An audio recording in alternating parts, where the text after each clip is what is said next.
Isang mapagpalang araw sa inyong lahat mga kastorya. Muling nagbabalik ang inyong paboritong channel para sa isang kwentong tiyak na magpapaiyak at magpapatapang sa inyong mga puso. Minsan ba naitanong niyo sa inyong sarili, hanggang saan mo kayang tiisin ang pagiging anino sa buhay ng taong mahal mo? Paano kung ang mismong taong nangakong poprotektahan ka ay ang siya ring hihingi ng kalayaan para ibigay ito sa iba? Ngayong araw ibabahagi ko sa inyo ang kwento ni Angel, isang babaeng minahal, itinatago at kalaunan ay tinalikuran. Pero sa kanyang paglisan dala niya ang isang lihim na hindi deserve malaman ng isang lalaking nabulag ng kasikatan. Ito ang The Superstar Silent Vow. Bago tayo magsimula, huwag kalimutang i-like ang video ito, mag-subscribe at i-click ang notification bell para lagi kayong updated sa bawat kabanata ng ating mga kwento. Handa na ba kayong masaktan at muling bumangon kasama ng ating bida? Simulan na natin. Ang penthouse sa Bonifacio Global City ay balot ng katahimikan. Isang uri ng katahimikang nakabibingi at tila may dalang babala. Pagod si Angelica May Locsin, mas kilala bilang Doc Angel sa kanyang mga pasyente. Katatapos lang na isang mahabang araw sa klinik, ngunit ang pagod niya ay napapawi sa tuwing hinahawakan niya ang kanyang bag. Sa loob nito ay ang puting maliit na stick na may dalawang pulang guhit. Buntis ako? Ang mga salitang yon ay parang isang awit, paulit-ulit sa kanyang isipan. Pagkatapos ng 3 taon, mula nang mawala ang kanilang unang anak, muli nagbigay ng langit ng pagkakataon. Ngunit ang ngiti sa kanyang mga labi agad na napawi na makita niya ang kanyang asawa, si John Patrick Montenegro, nakatayo sa tapat na malaking bintana, nakatingin sa mga ilaw ng lungsod. Di man lang to lumingon nang pumasok siya. "John, nandito na ako," malambing na bati ni Angel. "May mahalaga akong sasabihin sa'yo." Dahan-dahang umarap si John. Ang dati maamong mukha ng batang singer na minahal niya ay tila naging bato na. Wala nang kislap sa mga mata nito sa tuwing makikita siya. "I want an annulment, Angel." Putol nito sa anumang sasabihin niya. "Hindi ko na kayang manatili pa sa kasal na to. Our marriage has always been a lie at alam mo yon mula sa simula. Palayain na natin ang isa't isa." Parang tumigil ang pag-ikot ng mundo ni Angel. Ang hawak niyang bag, dahan-dahang nalaglag sa sahig. "Annulment? John, anong sinasabi mo? 3 taon tayo nagsama. Pinoprotektahan ko ang karir mo. Naging asawa ko sa dilim-dal yun ang kailangan mo at ngayon pagod na ako." Bulyaw ni John. Ang boses na hinahangaan ng milyon-milyong fans ay puno ngayon ng pait. "Look at me, Angel. I'm a superstar. Ang mundo ko nasa ilalim ng spotlight habang ikaw ang paalala ng isang pagkakamali ng bata pa ako. Isang gabi hindi sinasadya na nagbunga ng kasalang di ko naman talaga ginusto."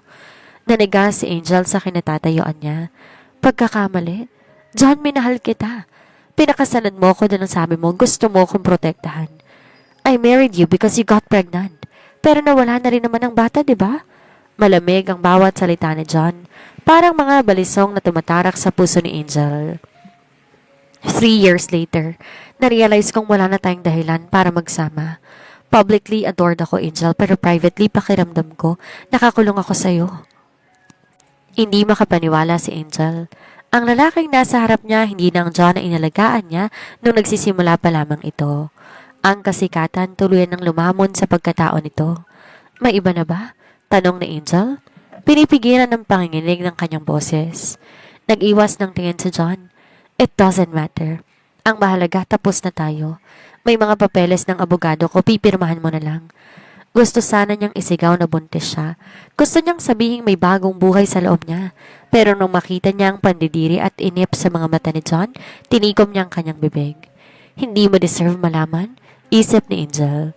"Hindi mo deserve ang mga anak ko." Inayos na ni Angel ang kanyang tayo. Pinunasan na isang luhang nakatakas sa kanyang mga mata at tinignan si John ng diretsyo. Sa unang pagkakataon, sa loob ng 3 taon, hindi na siya ang asawang nagpaparaya. Siya ng Angel na palaban. "Gusto mo ng kalayaan?" Mahinahon pero matalim niyang tanong. "Ibibigay ko sa'yo. Pero tandaan mo to, John Patrick Montenegro. Ako ang legal na asawa mo. At sa araw na maisip mong nagkamali ka, sisiguraduhin ko, wala ka nang babalikan. Wala akong pagsisisihan, Angel. Never. Sagot ni John bago to tumalikod at pumasok sa kwarto nito. Ang kwarto na dati pinagsaluhan nila, pero ngayon naging simbolo na ng kanilang paghihiwalay. Mag-isa sa sala, nanginginig ang mga kamay, kinuha ni Angel ang kanyang gamit.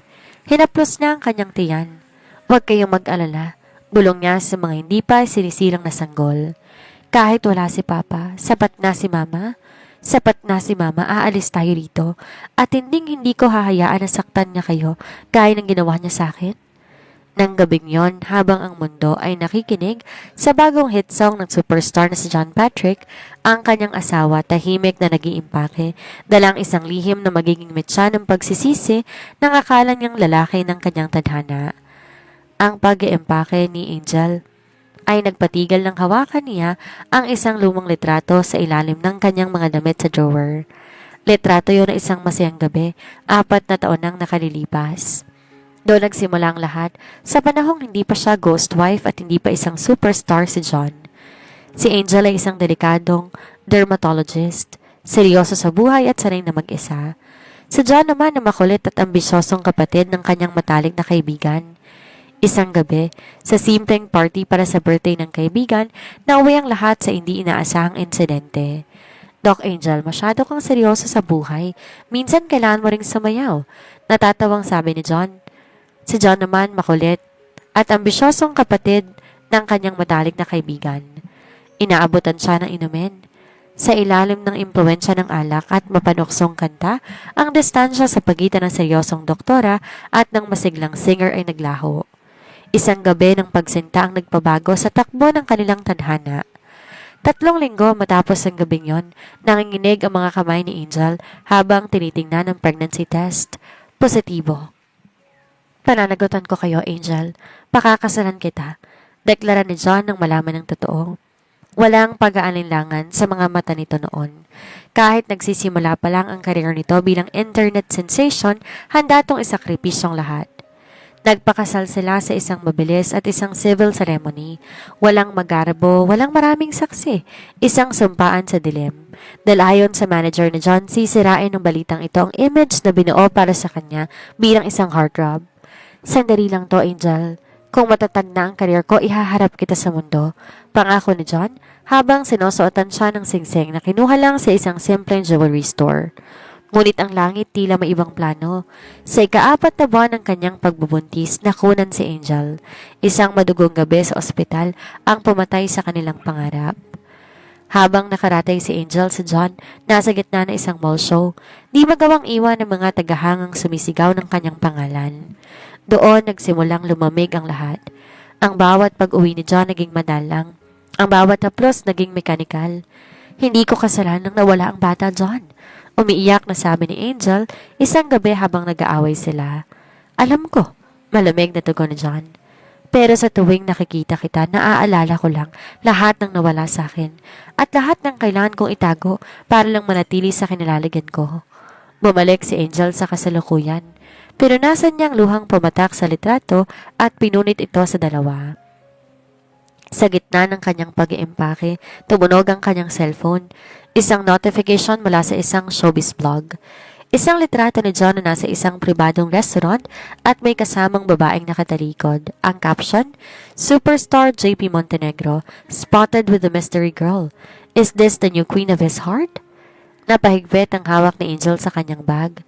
Hindi lang pala pagod ang asawa niya. Habang siya ay nagluluksa pa rin sa nakaraan at nag-aalala para sa hinaharap ng mga bagong sanggol sa kanyang sinapupunan, si John may iba na palang pinaglalaanan ng atensyon. Mystery girl? Mapait na bulong ni Angel. Legal na asawa mo ang tinatago mo, pero ang babae yun dinadala mo sa publiko? Doon nagbago ang timpla ng emosyon ni Angel. Ang sakit na palitan na isang malamig na determinasyon. Hindi siya aalis na parang isang basang sisiyo. Kung gusto ni John ng digmaan, ibibigay niya ito, pero sa paraang hindi nito inaasahan. Sinara niya ang kanyang huling maleta. Bago siya lumabas, iniwan niya ang kanyang wedding ring sa ibabaw ng papeles ng annulment na hindi niya pinanamahan. Sa halip, nagsulat siya ng isang maikling nota sa itaas ng dokumento. You want freedom? Go find it. But remember, a superstar is nothing without a foundation. I was your foundation, John. Now watch yourself crumble. Paglabas niya ng penthouse, hindi siya sa klinik dumiretso. Pumunta siya sa abogado kung saan siya lalaban bilang isang ina at bilang asawa. Kailangan niyang protektahan ang kanyang sarili bago siya tuluyang mawala sa radar ni John. Sa kabilang banda, hindi alam ni John ang gabing hiningi niyang kalayaan ay ang gabi ring nagsimula ang kanyang tunay na pagkatalo. Bago tuluyang lumisan, isang huling destinasyon ang pinuntahan ni Angel, ang paboritong bar at lounge sa Makati kung saan madalas tumambay ang mga elite at sikat na personalidad. Hindi siya naroon para magmakaawa, naroon siya para kumpirmahin ang katotohanan. Mula sa isang madilim na sulok ng VIP area, suot na isang malaking shades at scarf, nakita niya si John. Hindi ito nag-iisa. Katabi nitong isang babaeng aktres na si Celine Valdez, ang bagong it girl ng industriya. Naglapat ang mga kamao ni Angel na makitang hinahaplos ni John ang buhok ng dalaga. Isang haplo sa dati sa kanya lamang inilalaan. Sigurado ka na ba, John? Paano ko malaman ng publiko na may asawa ka? Dinig niyang tanong ni Celine. Don't worry, babe, sagot ni John.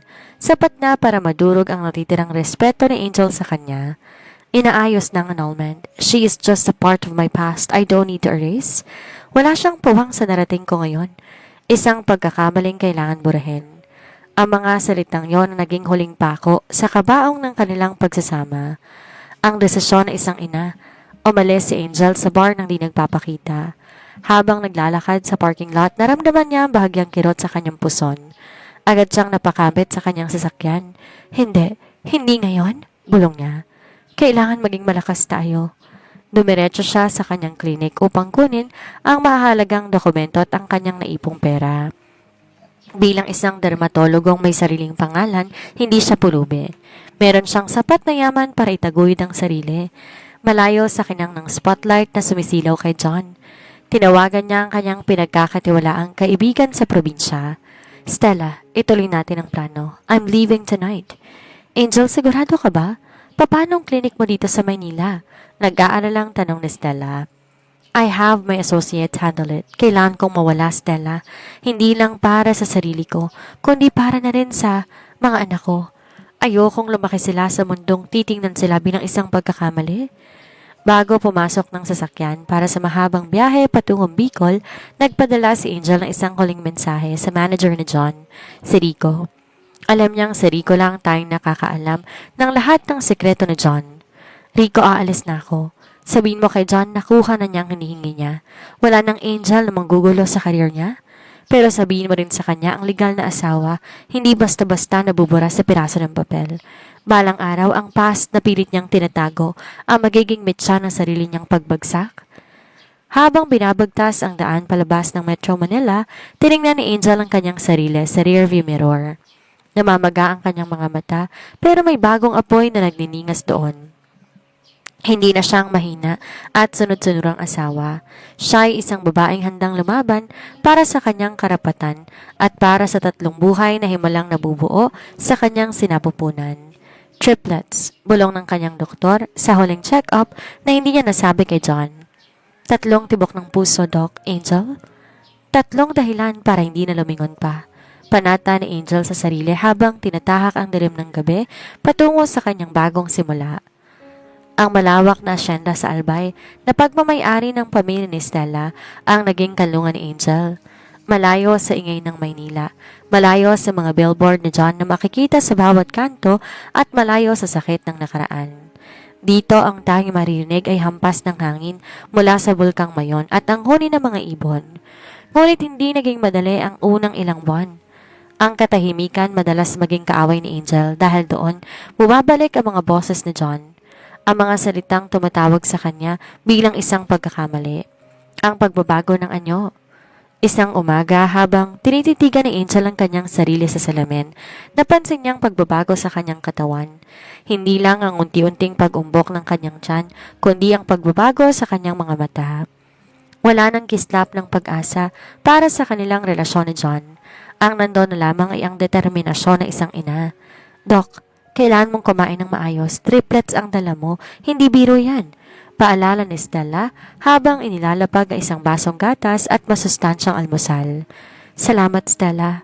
Hindi ko alam kung nasan ako ngayon kung wala ka, sagot ni Angel. Alam mo, Angel, balang araw, kailangan mong harapin ang katotohanan. Si John nasa lahat ng channel sa TV. Paano kung mahanap ka niya? Ngumiti ng mapait si Angel. Hindi niya ako hanapin, Stella. Para sa kanya, isa akong kabanata na matagal na niyang tinapos. Masaya na siya sa mystery girl niya at masaya na rin ako dito, kasama ng mga anak ko. Habang si Angel tahimik na nagbubuntis, ang karir ni John Patrick Montenegro lalong rumesponde sa rurok. Ngunit sa likod ng mga ngiti sa kamera, may isang bagay na unti-unting nanggugulo sa isipan ng superstar.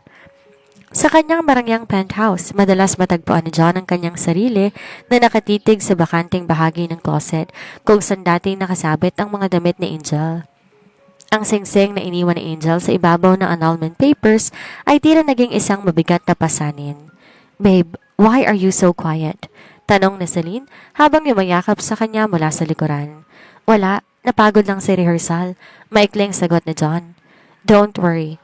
Once the annulment is final, we can go public. Magiging power couple tayo," masayang sabi ni Celine.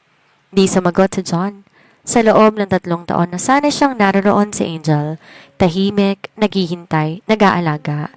Ngayong wala ng babaeng tinuring niyang responsibilidad, may isang uri ng hungkag na puwang sa kanyang dibdib na di mapuno ng palakpak ng fans o ng matatamis na salita ni Celine. Sa 5 buwan ng kanyang pagbubuntis, nakatanggap si Angel ng tawag mula sa kanyang abogado sa Maynila. "Doc, pinipilit ng kampo ni Mr. Montenegro na pirmahan mo ng papers. Sinasabi nilang abandonment of bed and board ang irarason nila kung hindi ka makikipagtulungan," balita ng abogado. Humigpit ang hawak ni Angel sa telepono. "Abandonment? Ako pa ang nang iwan? Sabihin mo sa kanila, attorney, hindi ko pipirmahan ang papel na yan sa ngayon. Kung gusto na ng gyera, ibibigay ko sa kanila, pero hindi sa ilalim ng mga kondisyon nila." "Pero Doc, baka makaapekto to sa katahimikan ninyo rito. Attorney, legal na asawa ako. At bilang legal na asawa, may karapatan ako sa lahat ng kinikita niya ngayon. Sabihin mo sa kanila, kung gusto nila ng pirma ko, kailangan nilang maghintay. At sabihin mo kay John, hindi niya makukuha ang kalayang gusto niya ng ganun kadali." Binabana ni Angel ang telepono. Alam niya sa ginawa niya, lalong magagalit si John, pero yun nga ang layunin niya. Gusto niyang maramdaman ni John ang ghost wife na minaliit niya ay may kapangyarihan pa rin na lagpas sa realidad. Sa gabing yon, naramdaman ni Angel ang unang sipa ng kanyang mga anak. 1, 2, 3, lalaban tayo? Bulong niya sa dilim.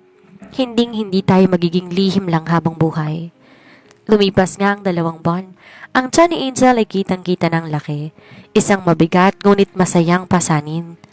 Sa tulong ni Stella, nagbukas siya ng isang maliit at pribadong skin clinic sa bayan ng Legazpi. Doon kilala siya bilang Doc May, isang biyudang doktora mula sa Maynila.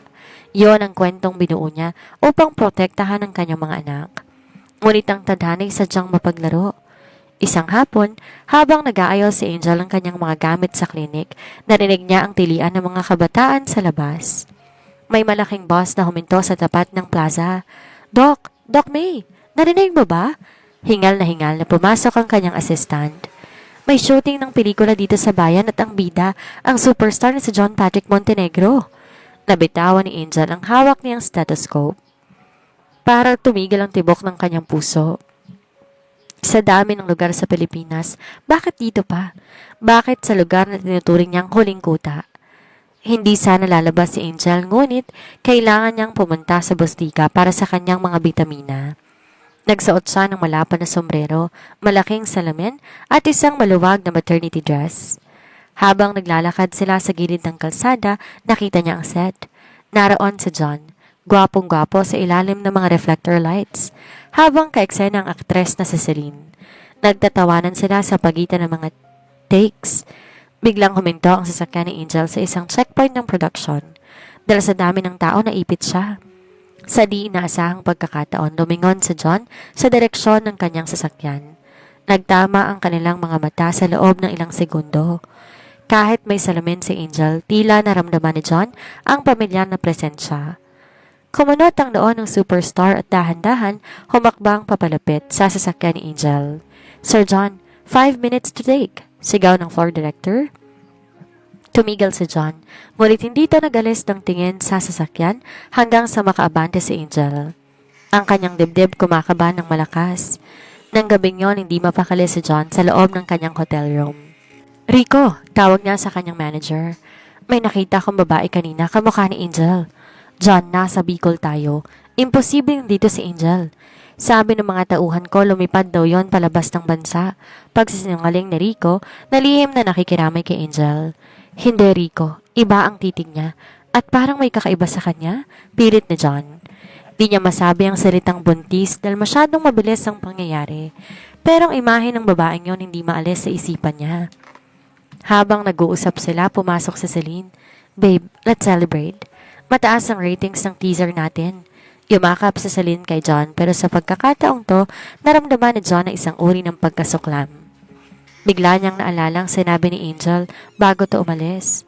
Ang kalayaang hinihingi mo ay kapalit ng hindi mo na kailanman mababawi. Kinabukasan, dahil maliit lang ang bayan, mabilis kumalat ang balita tungkol sa magandang doktora na si Doc May. Si Celine na mahilig sa mga facial treatments ay nagpasya na bumisita sa klinik ni Angel nang di alam kung sino may-ari nito. Celine at Tila Reyna, I want the best treatment. Sabi nila magaling daw ang doktora dito. Lumabas si Angel mula sa kanyang opisina. Di siya nakapagtago. Sa pagkakataong ito, wala siyang salamin o sombrero. Ang tanging nakaharang ay ang kanyang suot na white doctor's coat na bagyang nagtatago sa kanyang malaking tiyan. Nanlaki ang mga mata ni Celine. Ikaw? Angelica? Ngumiti ng malamig si Angel. Sa lugar na ito, ako si Doc May at ikaw ang pasyente? Anong ginagawa mo rito at tiningnan ni Celine ang tiyan ni Angel? Buntis ka? Kanino? Kay John ba yan? Lumapit si Angel kay Celine. Ang boses ay puno ng otoridad. Hindi mahalaga kung kanino to. Ang mahalaga, Celine, ay nahanap mo ko. At dahil narito ka na rin lang sabihin mo sa asawa ko, hindi pa ako tapos sa kanya. Ang annulment na hinihingi ninyo, mas lalong hindi ko pipirmahan. You bitch! Sisirain mo ang karir ni John. Susugod sana si Celine pero pinigilan siya ng mga staff ni Angel. Lumabas ka sa kliniko, Celine. Utos ni Angel. Bago ko pa maalala na ako ang legal na asawa at ikaw ay isa lamang mystery girl na po pwedeng idemanda ng concubinage. Nanginginig sa galit si Celine at nagmarcha na palabas. Alam ni Angel na oras malaman to ni Celine makakarating to kay John. Ang katahimikang binuo niya sa loob ng ilang buwan tuluyan ng gumuho. Ngunit sa pagkakataong to hindi na siya natatakot. Handa na siyang harapin ng superstar. Di nagtagal matapos ang pag-eskandalo ni Celine, narinig ni Angel ang mabilis na paghinto ng isang sasakyan sa tapat ng kanyang klinik. Alam niya ang tunog na yon. Hindi siya nagkamali. Ang pinto marahas na bumukas at pumasok ang lalaking huling nakita niya sa penthouse, si John Patrick Montenegro. Hingal na hingal si John, ang kanyang mga mata pabalik-balik sa mukha ni Angel at sa malaking umbok sa ilalim ng kanyang white coat. Angel, mahinang sambit ni John. Ang galit na baon niya sana ay tila naglaho na makita ang kalagayan ng asawa. Totoo ba? Buntis ka? Hindi natinag si Angel. Nanatili siyang nakaupo sa kanyang swivel chair, kalmado ngunit ang mga mata ay matalim. Bakit ka nandito, John? Hindi ba't abala ka sa shooting ninyo? O baka naman kailangan mo ng pirma ko kaya mo ko sinundan dito? Sagutin mo ko, kanino ang batang yan? Lumapit si John. Ang kanyang boses nanginginig sa halo-halong emosyon, selos, gulat at takot. Tumayo si Angel. Mahirap man dahil sa bigat ng triplets, pinanatili niya ang kanyang otoridad. Anong pakialam mo? Hindi ba't sabi mo noon ang pagsasama natin ay isang kasinungalingan, na ang batang nawala sa atin ay isang pagkakamali? Bakit ngayon tila interesado ka sa dinadala ko? Kung sa akin yan, may karapatan ako. Wala kang karapatan. Putol ni Angel. Simula nang hingin mo ang annulment. Simula na ipagpalit mo ko sa babaeng kasama mo ngayon, kinalimutan mo ng anong karapatan mo sa akin at sa kung anong meron ako. Nilabas ni John ang isang folder mula sa kanyang jacket. Ito ang mga papeles na ilang buwan nang pinagtititinan sa kanya ng kanyang manager at abogado. Nandito ko para tapusin ang lahat, Angel. Celine is making a scene. My career is at risk. Natatakot ka? Panunuyan ni Angel. Natatakot kang malaman ng fans mo na ang golden boy ng industriya ay may asawang buntis na itinaboy niya? Pirmahan mo na to. Pakiusap na John pero may bahid pa rin ng kayabangan. I will give you everything. Ang penthouse, ang shares sa mga investments ko, kahit magkanong suntes to. Just sign it and let me go. Tinignan ni Angel ang folder. Pagkatapos dahan-dahan niya itong binuksan. Kumuha siya ng ballpen ngunit bago pumirma, tiningnan niyang muli si John. Pipirmahan ko to, John. Hindi dahil sa pera mo, dahil hindi ko kailangan yan. Pipirmahan ko to dahil sawang-sawa na ako maging asawa ng isang lalaking walang kaluluwa. Mabilis na nag-scroll ng pirma si Angel sa huling pahina. Tinapon niyang folder sa dibdib ni John. Ayan, malaya ka na. You can marry Celine or whoever you want but under one condition. Mariing sabi ni Angel. Ano yun? Huwag na huwag ka nang magpapakita sa akin muli at ang mga batang to. Hinaplos ni Angel ang kanyang tiyan. Ay hindi mo kailanman magiging anak. Sa papel malaya ka na pero sa katotohanan wala ka ng pamilyang babalikan. Tila nabuhusan ng malamig na tubig si John. Nakuha niya ang pirma, nakuha niya ang dokumentong magbibigay sa kanya ng kalayaan na matagal niya nang hinihingi. Pero bakit pakiramdam niya lalong bumigat ang kanyang dibdib? Angel, let me at least help with the hospital bills. Lumabas ka na, John Patrick? Malamig na utos ni Angel. Bago ko pa maisipang bawiin ng pirma ko at idemanda ka sa lahat ng kasong pa pwedeng isampa na isang legal na asawa, go back to your spotlight. Bagay ka doon. Sa mundong puno ng plastic at pagkukunwari, dahan-dahan tumalikod si John with ang folder na tila naging libo-libong tonelada ang bigat. Paglabas niya ng klinik, kinarap niya ang mga kamera ng fans at reporters na nagsimula ng mag-abang sa labas. Umiti siya ng pilit. Ang kanyang superstar persona ay muling bumangon. Pero sa loob ng klinik, napaupo si Angel at tuluyang bumuhos ang luhang kanina pa niya pinipigilan. Malaya na tayo mga anak, hagulhol niya. Kahit tayo-tayo lang bubuuin natin ang mundo natin. Di alam ni Angel na ang pirma niyang iyon na magiging mitsa ng unti-unting pagkasira ng mental na estado ni John. Dahil sa gabing yon, sa unang pagkakataon sa kanyang karera, di nakatulog ang superstar. Hindi dahil sa kaba para sa kanyang shooting, kundi dahil sa multo ng pamilyang tinalikuran niya.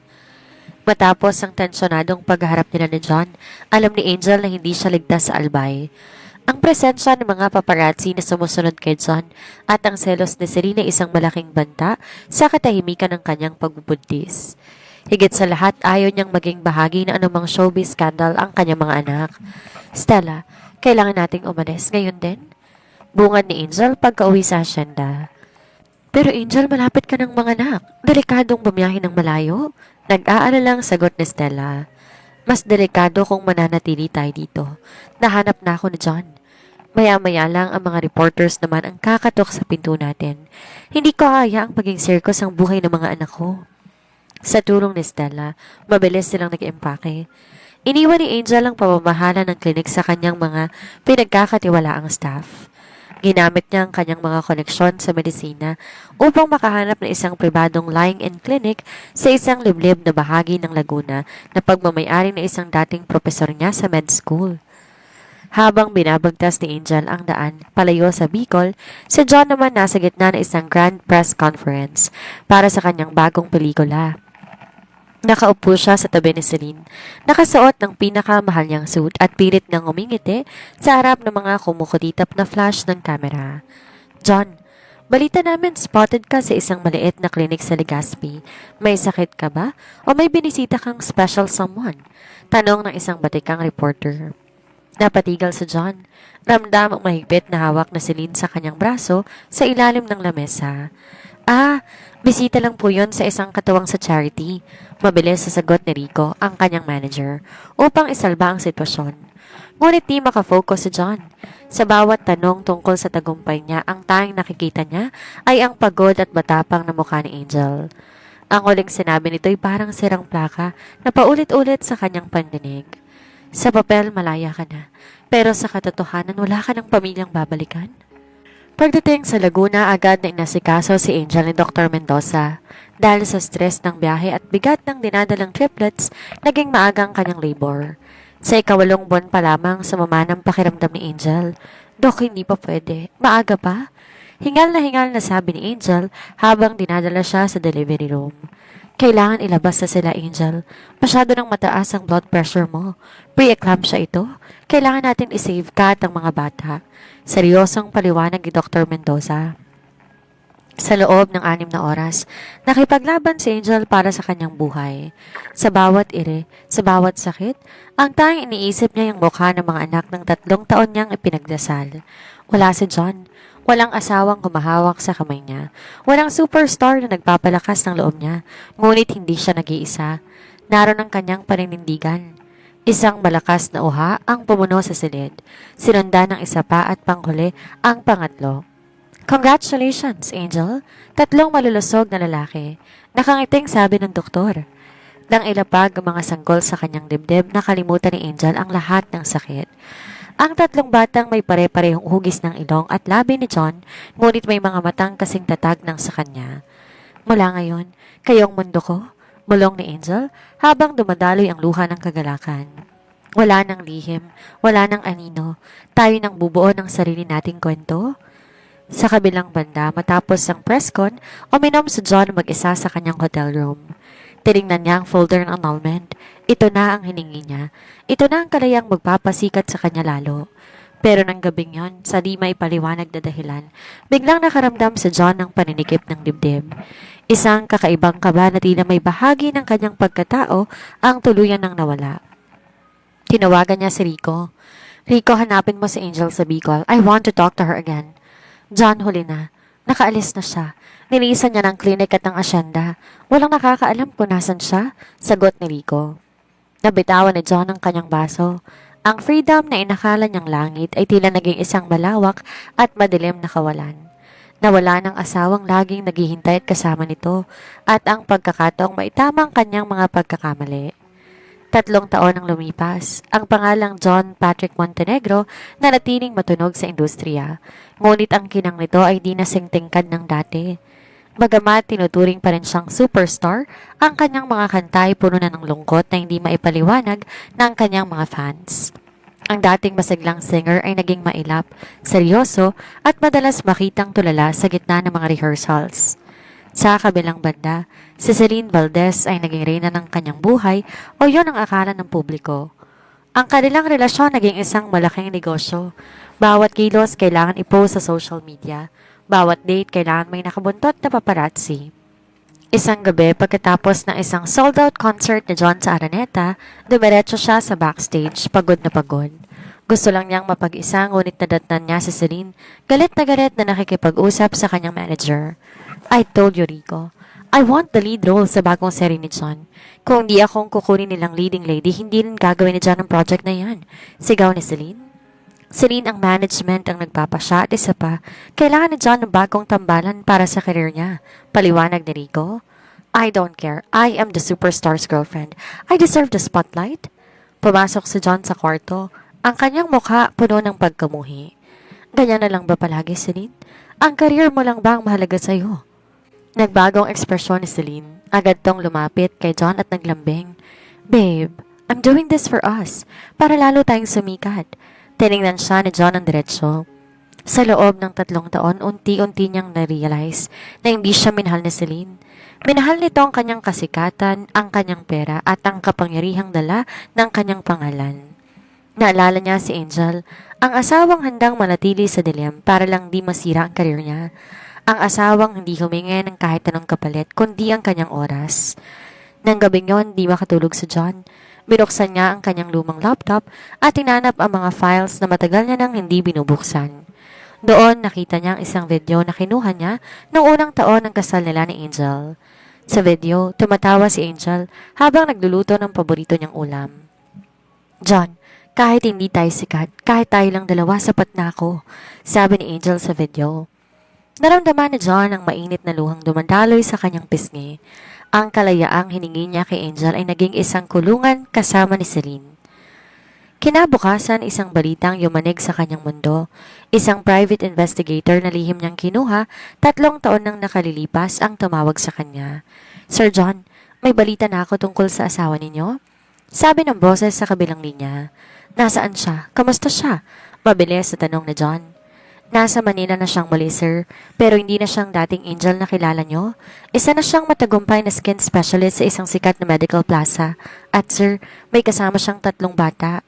Nabitawan ni John ang kanyang cellphone. 3 bata? Naalala niyang malaking tiyan ni Angel sa Bicol. Ang kirot sa kanyang puso napalitan ng isang matinding pag-asa at takot. Habang pabalik-balik si John sa kanyang kwarto, pumasok si Celine na may dalang mga papeles. Babe, sign this. Ito yung contract para sa ating bagong endorsement. Tiningnan ni John ang kontrata pagkatapos tiningnan niya si Celine. Wala na akong pipirmahan, Celine. Tapos na tayo? What? Anong sinasabi mo? I want you out of my life. I'm tired of being your ladder to success. I'm tired of this fake life. Mariing sabi ni John. I am going to find my wife. Wife? Yung doktora na yon, John, she's gone. At siguradong may iba na yon, sigaw ni Celine. I don't care. Kahit itakwil pa ako ng buong mundo, hahanapin ko siya. Dahil nung iniwan ko siya, doon ko lang na-realize na iniwan ko rin ang sarili ko. Nang gabing yon, iniwan ni John ang kanilang shared condo. Bit-bit ang kanyang gitara at ang maliit na pag-asa, sinimulan niyang baybayan ang daan patungo sa Medical Plaza kung saan ang babaeng kailanman ay hindi niya deserve, ngunit hindi niya kayang kalimutan.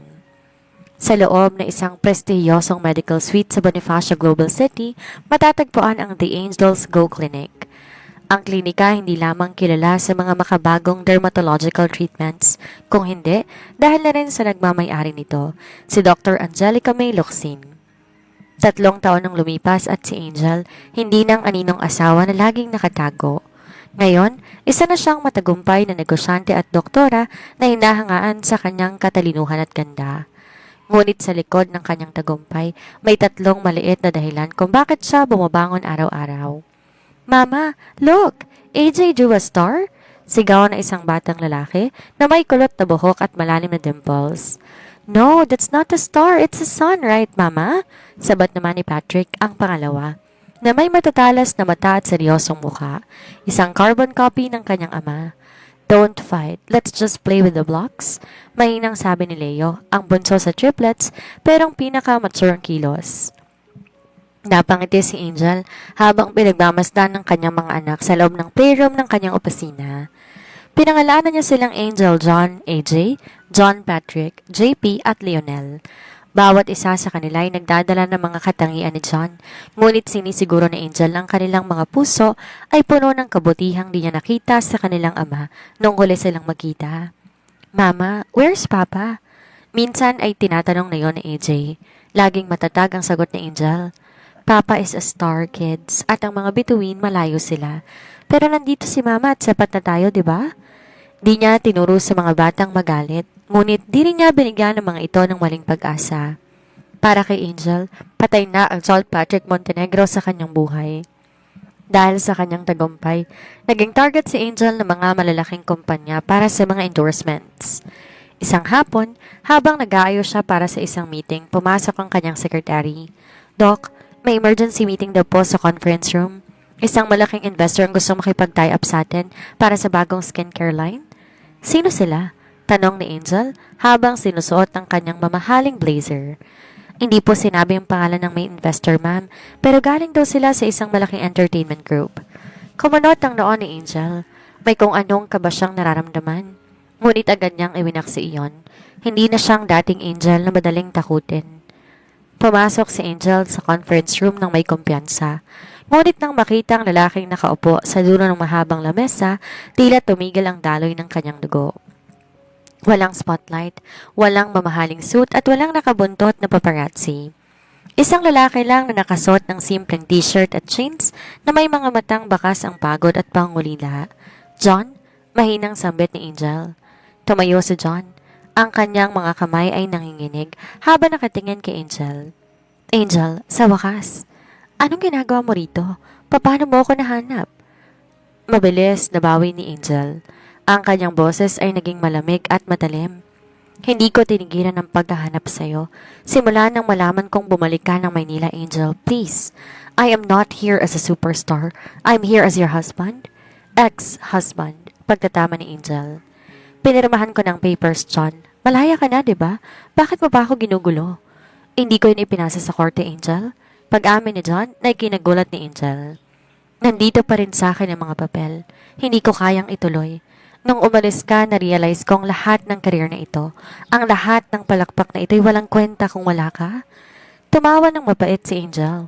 Wow, after 3 years, ngayon masasabihin yan? Nung kailangan kita, nasaan ka? Nung nanganak ako sa Laguna ng mag-isa, nasaan ka? Sasagot sana si John nang bigla bumukas ang pinto ng conference room. Ang tatlong maliliit na bata mabilis na tumakbo patungo kay Angel. Mama! JP took my crayon? Sumbong na AJ. Napatulala si John. Ang mundo niya ay tila huminto nang makita ang tatlong batang lalaki. Tumingin siya kay Angel pagkatapos ay sa mga bata. Ang pagkakahawig nila sa kanya ay hindi maikakaila. Ang mga bata, bulong ni John. Ang kanyang mga mata nagsimulang magtubig. Sila ba ang mga anak ko? Humakbang si Angel sa harap ng kanyang mga anak, tila isang inang leon na handang pumatay para protektahan ang kanyang mga kuting. Sila mga anak ko, John, at wala kang puwang sa buhay nila. Ang katahimikan sa loob ng conference room ay sapat na para marinig ang bawat tibok ng puso ni John. Ang tatlong bata, tatlong buhay na naging bunga ng kanilang pagsasama ay nakatayo sa harap niya. Nakita niya ang sarili niyang mga mata sa kanila, ang sarili niyang buhok at ang sarili niyang mga labi. Sila ang mga anak ko? Ulit ni John. Ang kanyang boses ay nanginginig sa pagitan ng kagalakan at matinding pagsisisi. Mama, who is he? Tanong ni Leo, ang pinaka-obserbante sa tatlo, habang nakatingin sa lalaking umiiyak sa harapan nila.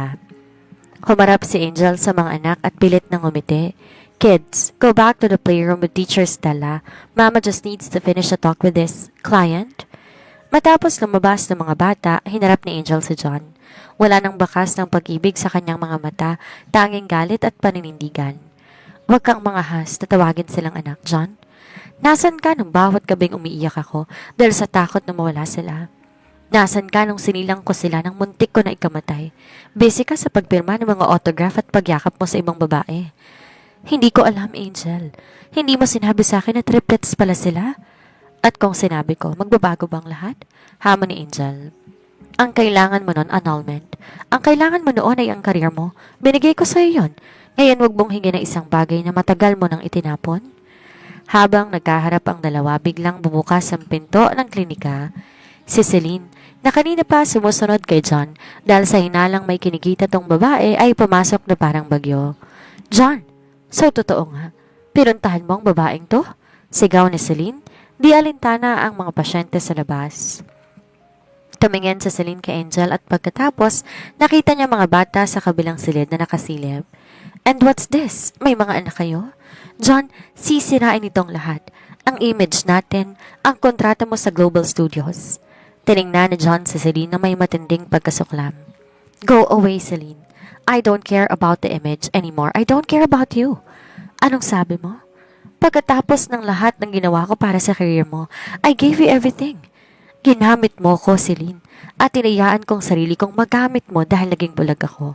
Sabi ni John, ang boses malalim at pinal. The relationship is over. Get out before I call security.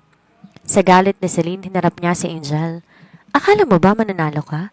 I will tell the media everything. I will tell them that you're a gold digger who hid his children to blackmail him. Ngumiti si Angel, isang ngiting puno ng otoridad. Lumapit siya kay Celine at ibinaba ang kanyang salamin. Subukan mo, Celine. Subukan mong sirain ang pangalan ko. Hindi mo ba alam? Ang klinika na to hindi lang basta klinik. Ang mga kliyente ko ay ang mga pinakamakapangyarihang tao sa bansa. Politiko, judges at business moguls. Isang tawag ko lang, hindi ka na makakatuntong sa anumang studio sa Pilipinas. Napaurong si Celine. Di niya inaasahan ang tapang ni Angel. At isa pa, dagdag ni Angel, ako ang legal na asawa. Ang lahat ng kinita ni John sa loob ng 3 taon na kasal kami, ayon sa batas, ang kalahati sa akin. Kung gusto mong pag-usapan ng gold digging, baka gusto mong tingnan kung kaninong perang ginamit mo sa mga luho mo nitong nakaraang mga taon.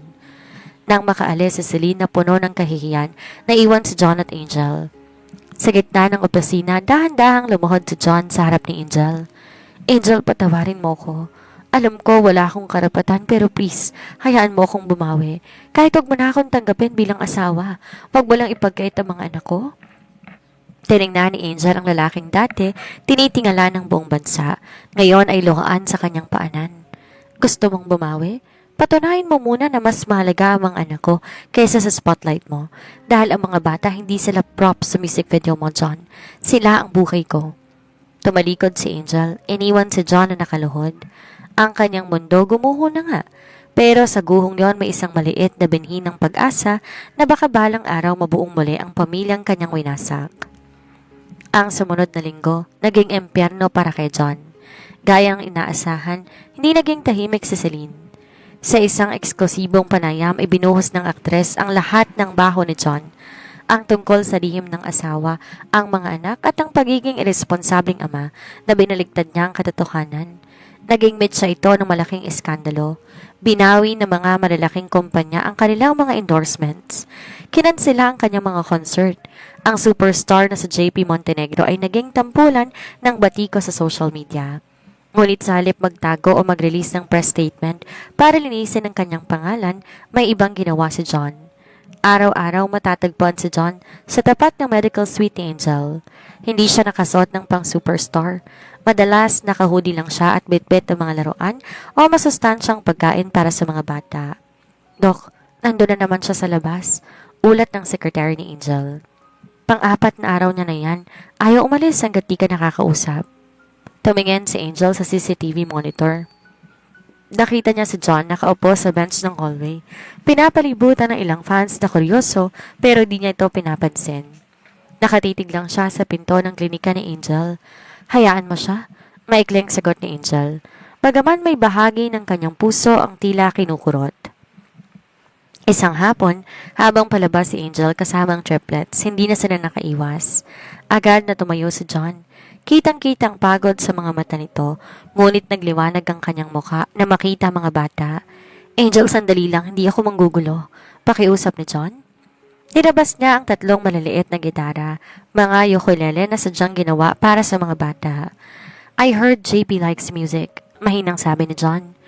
Tumingin siya sa batang kamukhang kamukha niya. Nalapit sana sa JP, ang pinaka-curious sa 3 pero hinawakan ni Angel ang balikat nito. John, stop this. Anong tingin mo? Mapapatawad kita dahil sa mga laruan? Hindi, Angel. Hindi ko hinihingi ang kapatawaran mo ngayon. Gusto ko lang na makilala nila ako. Kahit bilang John lang. Hindi na bilang ama, kundi kung hindi mo pa kaya. Tinignan ni Leo ang ukulele. Pagkatapos ay tumingin kay Angel. Mama, is he the star you were talking about? The one that's far away? Napatitig si John sa bata. Ang salitang star na ginamit ni Angel nagpadugo sa kanyang puso. Narealize niya kung ganong kalayo ang distansyang binuo niya sa pagitan nila. Sa gitna ng usapan, may mga paparazzi na biglang sumulpot at nagsimulang kumuha ng litrato. John! Totoo bang ginagamit mo mga bata para bumalik ang karir mo? Sigaw na isang reporter. Agad na hinarangan ni John ang mga bata. Ginamit ang sariling katawan at jacket para takpan ang mukha ni na AJ, JP at Leo mula sa mga flash ng kamera. Huwag silang kunan ng litrato. Umalis kayo rito. Sigaw ni John pero sa pagkakataong to, hindi niya iniisip ang kanyang sariling anggulo sa kamera. Iniisip niyang proteksyon ng mga bata. Mabilis tinulungan ni John si Angel na maisakay ang triplets sa sasakyan. Bago pa makalapit ang mga reporter, hinarap sila ni John ang mag-isa. Listen to me, sigaw ni John sa mga reporters. Wala silang kinalaman dito. Ako ang may kasalanan sa lahat. I am the one who failed as a husband and a father. Leave them alone. If you want a story, take me. But don't you dare touch my family. Pinanood ni Angel ang eksena mula sa loob ng sasakyan. Sa unang pagkakataon nakita niya si John, ginagamit ang kanyang kasikatan hindi para sa pansariling kapakanan kundi para magsilbing kalasag nila. Habang umaandar ang sasakyan palayo, nakita ni Angel sa side mirror si John na pinalilibutan ng media. Pilit tinataboy ang lahat para lang makasigurado na ligtas silang nakaalis. Mama, why is the man sad? Tanong ni AJ. Huminga na malalim si Angel. He's not just sad, AJ. He's starting to learn how to be brave. Nang gabing yon, lumabas ang balita. The falling star John Patrick Montenegro defends mystery children and ex-wife against media frenzy. At sa unang pagkakataon, sa loob ng 3 taon, naramdaman ni Angel na baka, sa gitna ng lahat ng pait, may pag-asa pa para sa pagbabago. Matapos ang insidente sa tapat ng klinika, naging mas kalmado ang paligid ni Angel. Ang matapang na paghaharap ni John sa media ay tila nagpatahimik sa mga mapanghusgang balita. Ngunit sa puso ni Angel may mas malalim na usaping kailangan tapusin. Ang mga sugat na di kayang gamutin ng anumang public statement. Isang gabi, umulan ng malakas. Habang pinatutulog ni Angel ang triplets, nakarinig siya ng doorbell. Sa monitor ng kanyang security system, nakita niyang isang pamilyar na bulto. Basang-basa sa ulan si John. Nakatayo sa tapat ng gate, bitbit na isang maliit na bag na puno ng mga dokumento. Binuksan ni Angel ang pinto, ngunit hindi siya lumabas ng veranda. Anong ginagawa mo rito, John? Gabi na at malakas ang ulan? Hindi ako aalis hanggat hindi mo to nakikita, sagot na John. Nanginginig ang boses sa ginaw. Gusto ko lang malaman mong totoo bago ka tuluyang magdesisyon na burahin ako sa buhay ninyo. Dahil sa takot na magkasakit ang ama ng kanyang mga anak, pinatuloy siya ni Angel sa loob, ngunit hanggang sa sala lamang. Binigyan niya ito ng tuyong tuwalya at mainit na kape. Nilapag ni John ang mga dokumento sa lamesa. Ito ang lahat ng kinita ko sa loob ng 3 taon. Ang lahat ng investments, ang mga properties at ang savings ko. Naipat kong lahat ng yan sa pangalan mo at ng mga bata. John, sinabi ko sa'yo, hindi ko kailangan ng pera mo. Alam ko, pero hindi ito tungkol sa kailangan mo. Putol ni John, ang kanyang mga matay puno ng pagsisisi. Ito ay tungkol sa nararapat. Nung humihingi ako ng annulment, naging bulag ako dahil sa takot. Akala ko kapag nawala ka, magiging malaya ako. Pero ang totoo nung nawala ka, nawalan ako ng dahilan para kumanta. Nilabas niya ang isang maliit, luma at medyo lukot na sobre. Ito ang huling kanta na isinulat ko bago ka umalis sa Bicol. Hindi ko to nilabas dahil masyadong masakit. Binasa ni Angel ang mga liriko sa papel. Doon niya naramdaman ang bigat ng pangungulila ni John. Hindi ito ang superstar na kumakanta para sa fans. Ito ang asawang nagsusumamo sa dilim. Bakit, John? Tanong ni Angel. Ang kanyang boses puno ng emosyon. Bakit kailangan umabot sa puntong to? Bakit kailangan masaktan muna tayo ng ganito bago mo ma-realize ang halaga namin? Dahil naging duwag ako, Angel? Pag-amin ni John. Lumapit siya ng kaunti, pero nanatiling may distansya sa pagitan nila bilang pagrespeto. Nung makunan ka sa unang anak natin, sinisi kong sarili ko. Akala ko pinarurusahan tayo ng langit dahil sa mga lihim natin. Imbes na damayan kita, lumayo ako dahil hindi ko na kayang makita ang lungkot sa mga mata mo na akong may gawa. Tumulo ang luha ni Angel. 3 taon niyang dinala ang tanong na yon. Akala ko hindi mo na ako mahal. Mahal kita. Higit pa sa alam mo. Pero nilamon ako ng takot na baka hindi ako sapat na maging ama at asawa. At si Celine, ginamit niyang takot na yon para ilayo ko sa'yo. Huminga na malalim si John. Tumingin ng diretso sa mga mata ni Angel. Wala na akong career, Angel. Binawi na ng Global Studios ang kontrata ko dahil sa scandal. Wala nang kasikatan ko. Pero sa unang pagkakataon, sa loob ng 3 taon, pakiramdam ko, malaya na talaga ako. Anong balak mo? Mahinang tanong ni Angel. Gusto kong maging ama, Angel. Kahit hindi mo ako tanggapin sa kwarto mo, hayaan mo lang akong maging anino sa pintuan ninyo.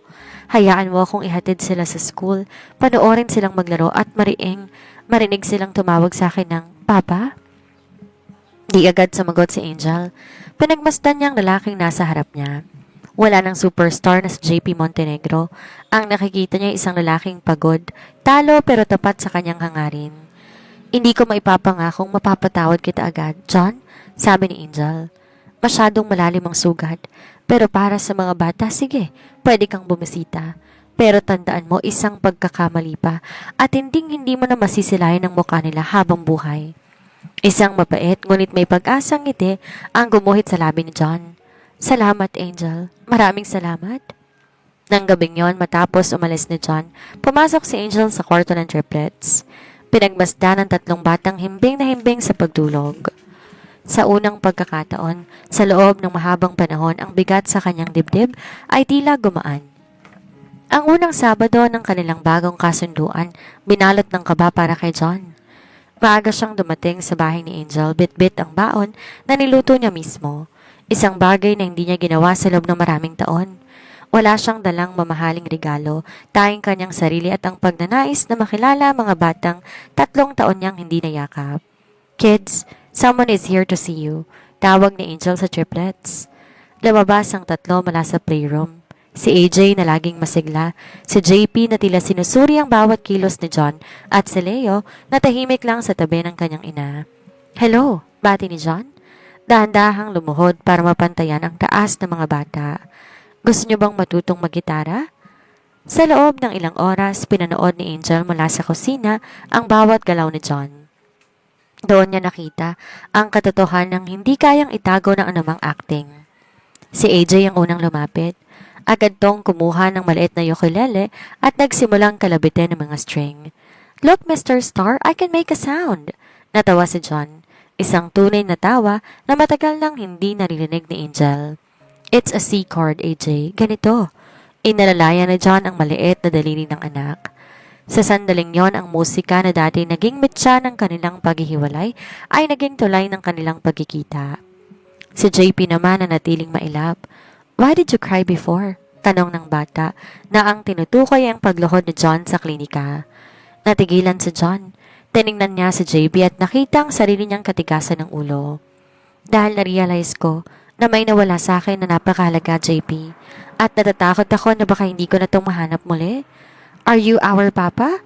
Diretsong tanong ni JP. Napatigil ang lahat. Maging si Angel napatigil sa paghihiwa ng prutas. Tumingin si John kay Angel, tila humihingi ng permiso. Tumango ng bahagya si Angel. "Oo, JP. Ako ang papa ninyo." Mahinang sagot ni John. "Pasensya na kung ngayon lang ako dumating." Si Leo, ang pinakatahimik, lumapit kay John at hinawakan ang kamay nito. "Mama said papas are like stars. They shine even when it's dark. Are you going to shine for us?" Di na napigilan pa ni John ang pagpatak ng kanyang luha. Niyakap niyang tatlong bata, ang yakap na dapat binigay niya nung isinilang sila. Sa yakap na yon, naramdaman ni John ang bigat ng lahat ng panahong sinayang niya. Naramdaman niyang init ng mga batang walang mawang sa sakit na idinulot niya sa kanilang ina. "Oo, Leo. Hinding-hindi na ako aalis. Magiging liwanag ako para sa iyo kahit gaano pa kadilim," pangako ni John. Habang naglalaro ang mga bata, lumapit si Angel at naglatag ng merienda. "Magaling sila, di ba?" Mahinang sabi niya. "Higit pa sa magaling, Angel. Sila ang pinakamagandang obra maestra na nagawa ko sa buong buhay ko," sagot ni John habang nakatingin sa mga anak. "Ngayon ko lang naintindihan kung bakit ka lumaban ng ganun katindi. Patawarin mo ko, Angel. Patawarin mo ko sa lahat ng kabalastugang ginawa ko." "Hindi madaling makalimot, John," sagot ni Angel. Ang kanyang boses ay mas malambot na kaysa sa dati. "Pero nakikita ko mga bata. Masaya sila at yon ang pinakamahalaga sa akin." Nang hapong yon, bago umuwi si John, may iniabot siyang isang maliit na envelope kay Angel. "Ito ang huling hiling ko. Hindi para sa akin, kundi para sa ating lahat." Nang buksan ni Angel ang envelope matapos makaalis na John, nakita niyang isang petition to withdraw the annulment case. Kalapit nito ay isang sulat. "Hindi ko kailangan ng kalayaan kung wala ka. Ang gusto ko yung pagkakabilanggo sa pagmamahal mo at ng mga anak natin. I will wait, Angel. Kahit gaano katagal, kahit habang buhay." Tinignan ni Angel ang kanyang wedding ring na muli niyang sinuot matapos ang 3 taon, hindi bilang asawa ni JP Montenegro ang superstar, kundi bilang asawa ni John. Ang lalaking sa wakas natutong pumili sa pamilya kaysa sa sarili. Ang katahimikang pilit na binubuo ni John at Angel ay muling nanganib nang lumabas ang huling alas ni Celine. Hindi matanggap ng aktres na habang bumabagsak ang kanyang karir dahil sa pakisangkot sa isang pamilyadong lalaki, si John naman unti-unting nakakahanap ng kapayapaan. Isang gabi, kumalat sa internet ang mga kinuha ni Celine na stolen photos ni Angel at ng triplet sa Bicol noon, pati na mga medical records ni Angel na nakuha niya sa illegal na paraan. Ang layunin ni Celine, patunayan na niloko ni Angel sa John at ginamit ang pagbubuntis para ipakulong ang superstar sa isang relasyong hindi nito gusto. Di na hinintay pa ni John na lumala ang sitwasyon. Sa tulong ni Rico, natuluyan ng kumampi sa kanya. Nalaman niya kung nasan si Celine, sa isang bar, naglalasing at naghahanda para sa isa na namang tell-all interview. Pumasok si John sa silid na punong-puno ng galit. "Tama na, Celine." "Oh, nandito ang dakilang ama," pagayabang ni Celine, bakas ang amoy ng alak. "Ano, susuhulan mo ko para tumahimik? O baka naman magmamakaawa ka? Nandito ko para sabihin sa'yo na tapos na ang laro mo," malamig na sabi ni John. Nilapag niya ang isang folder sa harap ng aktres. "Yan ang mga ebidensya ng pagnanakaw mo sa mga endorsement deals ko nung tayo pa. At yan din ang demanda para sa violation of privacy at cyber label na sinampa ni Angel laban sa'yo. Nanlaki ang mga mata ni Celine. Hindi magagawa ni Angel yan. Takot siya sa iskandalo. Doon ka nagkakamali. Boses ni Angel nang marinig mula sa pintuan. Pumasok siya, suot ang kanyang white coat, ang mukha puno ng dignidad. Dati na nahimik ako dahil ayokong masira si John. Pero ngayon bilang legal na asawa at ina ng 3 bata, hindi ko papayagan na gamitin mo ang mga anak ko para sa pansarili mong interes. You can't destroy me, sigaw ni Celine. Destrudo ka na, Celine, malungkot na sabi ni John. Tingnan mo ang sarili mo. Nawala ang lahat sa'yo dahil sa inggit at galit, pero ako, kahit wala na akong career, kahit hindi na ako sikat, nahanap ko ng tunay na kayamanan ko. Something you will never have. Paglabas sila sa bar, hinarap ni John si Angel. Maraming reporter sa labas, nag-aabang ng gulo. Ngunit sa pagkakataong to, hindi umiwas si John. Hinawakan niya ang kamay ni Angel sa harap ng lahat. I'm officially retiring from the entertainment industry, deklara ni John sa harap ng mga mikropono. Nagkagulo ang mga reporters. Bakit, John? Dahil ba sa scandal? Hindi. Sagot ni John habang nakatingin kay Angel. Dahil na-realize kong ang pinakamagandang kanta na kaya kong gawin ay ang kantang naririnig ko sa loob ng bahay namin. I want to be a full-time father and a husband. Ayokong mabuhay sa ilalim ng spotlight kung kapalit nito'y ang dilim sa buhay ng pamilya ko. Natigilan ang media. Ang superstar na si JP Montenegro tuluyan ng bumaba sa entablado para maging si John Patrick, ang asawa ni Angel. Habang paalis ang sasakyan ni na John at Angel, nakita nila si Celine na kinakaladkad ng mga polis dahil sa mga reklamong isinampa laban sa kanya. Ang huling sulyap ni Celine kay John puno ng pagsisisi, pero huli na ang lahat. Sa loob ng sasakyan, binalot sila ng katahimikan. Sigurado ka ba sa desisyon mo, John? Mahinang tanong ni Angel. Ang pagkanta, yan ang buhay mo. Ang pagkanta ay talent ko, Angel. Pero kayo ang hininga ko, sagot ni John. Hinawakan niya ang kamay ni Angel at hinalikan ito. Patawarin mo ko kung natagalan bago ko naintindihan. Pero mula ngayon sisiguraduhin ko, hindi ka na mag-iisang haharap sa anumang bagyo. Napangiti si Angel.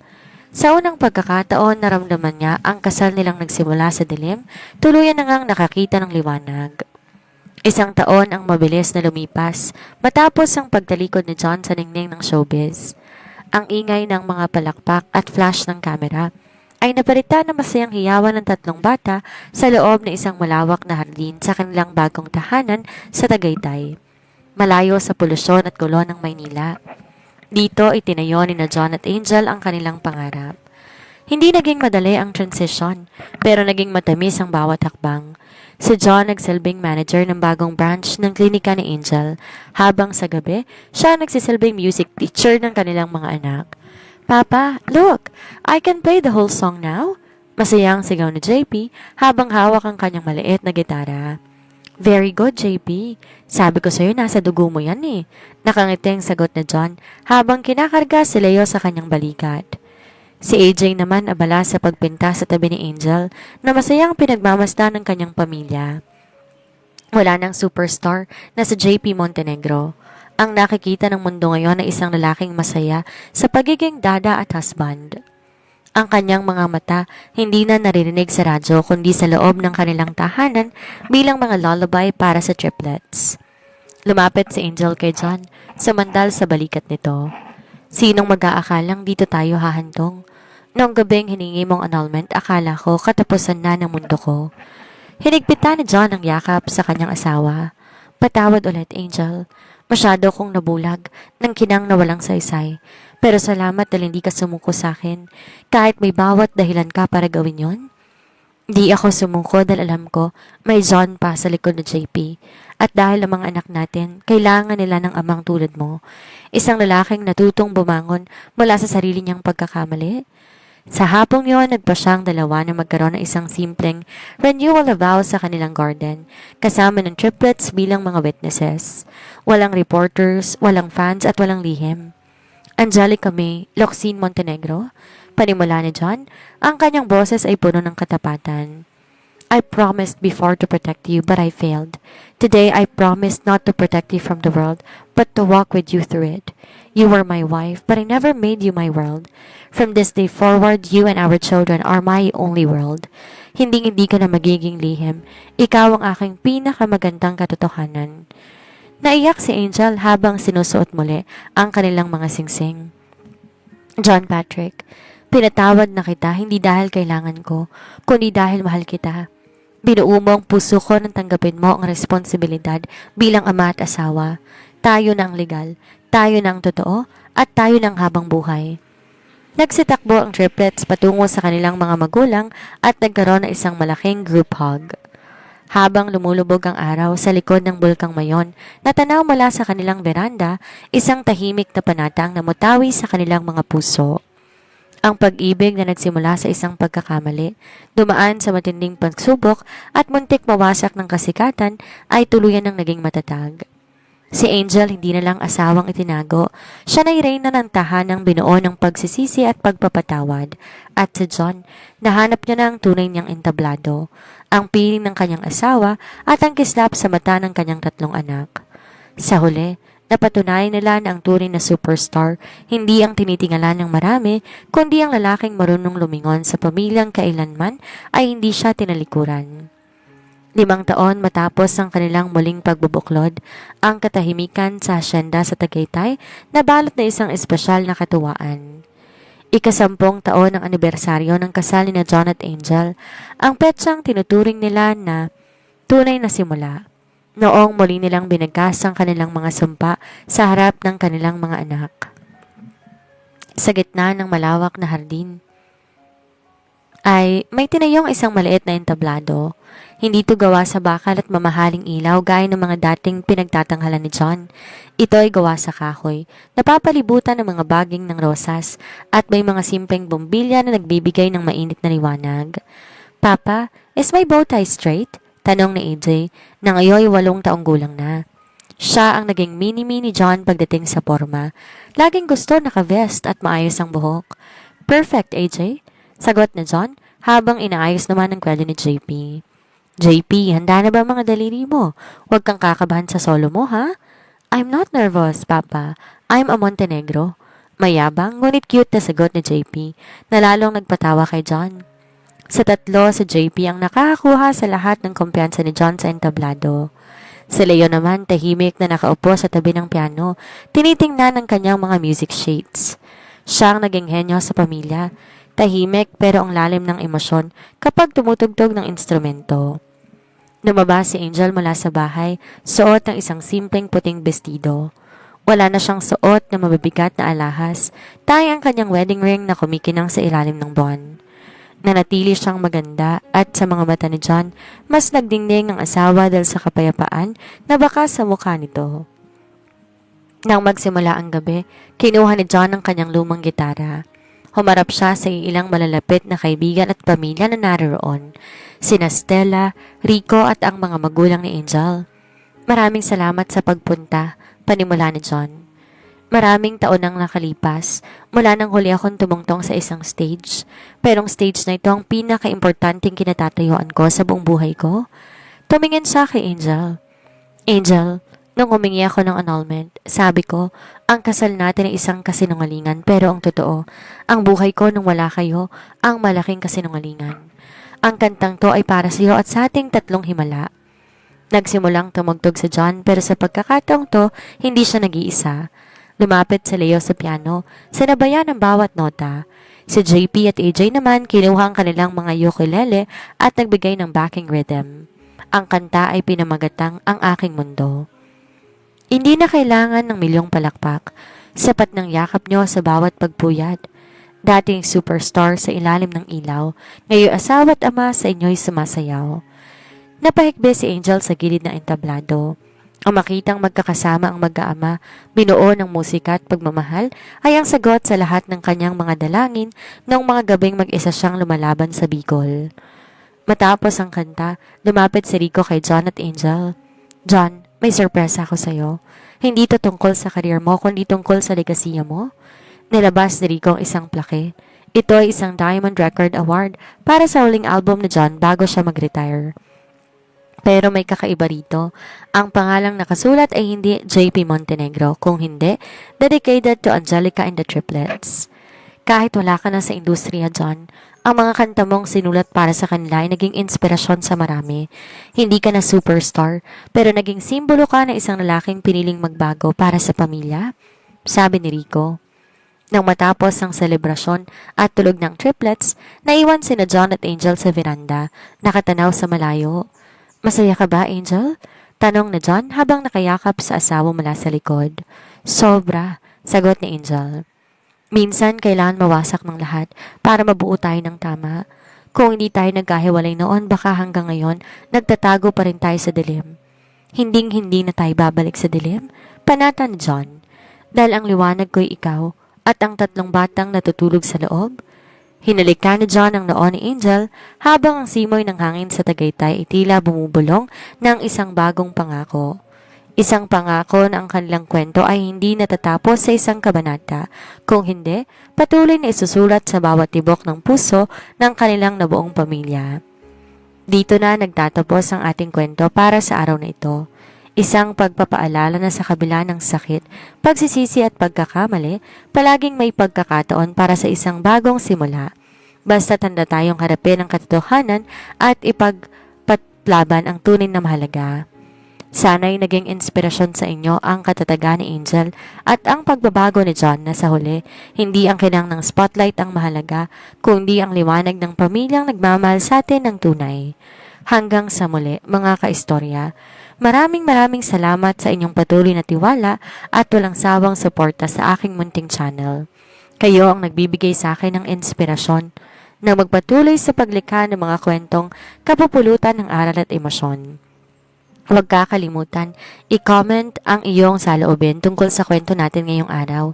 Sino sa mga karakter ang pinaka-minahal ninyo? O sino ang pinaka nakapagpaiyak sa inyo? Gusto ko pong mabasa ang inyong mga thoughts. Muli, ako ang inyong tagapagkwento, nag-iiwan ng paalala, ang bawat kabanata ng ating buhay ay may hangganan. Pero ang pag-asa ay walang katapusan. Magkita-kita tayong muli sa susunod nating kwento. Paalam!